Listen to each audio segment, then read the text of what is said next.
bushels of fun. Now the jingle hop has begun. Hey, Merry Christmas, everyone. Of course, it's only just a few days away. Robin from Indigo is here with us this morning, and books are so important. As a parent, I want to encourage my kids to read, and there's some great choices out there. Absolutely. In fact, these are the things that don't require batteries. Yeah, exactly.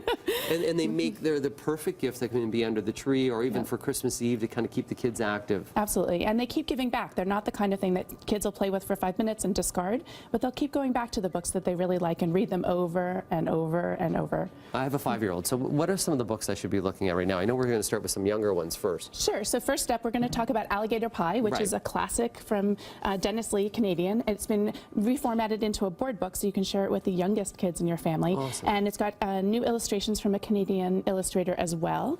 And then next up, we have Mix It Up by Hervé Toulet. This is his second book for kids, and this is all about color mixing. So what happens when you smush together the yellow and the red? What happens? It turns into green, doesn't it? Not Yellow usually. And red, yeah, blue. Sometimes it turns into orange. So he explains all that. You may want to review. So that's pretty fun. I need this book for myself. Creativity is a really important movement for kids to get their expand their horizons and everything. So this book, actually, he spent years working on what looks like paint blobs, but it's so simple. Look at it. Look, that's so simple. It's gorgeous. Yeah, awesome. And it gets kids actually really interacting with the idea of color and painting. It helps parents too. Yes. Okay. So the book with no pictures. Oh my gosh, have you heard about this yet? No, it seriously has no pictures? No pictures. It's by B.J. Novak from The Office. And even though it has no pictures, you think, oh gosh, boring. But it requires that the grown-up reading to the child read every single word, including crazy things like blorf and boo-boo butt. And it has kids howling on the floor. It's for anybody with a sense of humor. And I have a sense of humor. Oh, I'm really glad to hear that. Awesome. So, Once Upon an Alphabet? Yep, this is by Oliver Jeffers. He is very well known for Catch a Star. And then he also was the illustrator on last year's runaway success, The Day the Crayons Quit. So this is his take on the alphabet. Every single letter in the alphabet here has a story.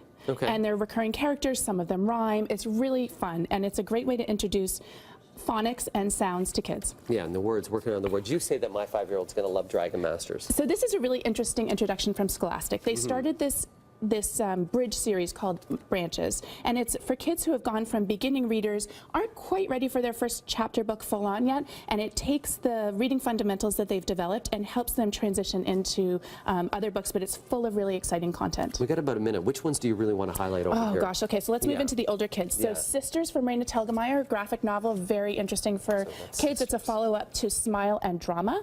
And then for teens, I'd be remiss not to talk about Emily Lockhart's We Were Liars.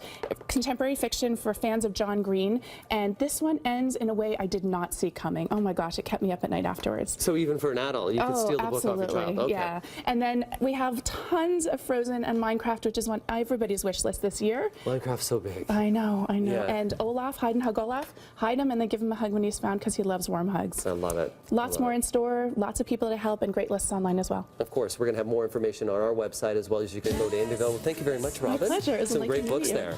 And I'm gonna grab Mix It Up here. Sure. I'm just gonna work on my colors while we go to break. I'll explain the red and the yellow. It's early.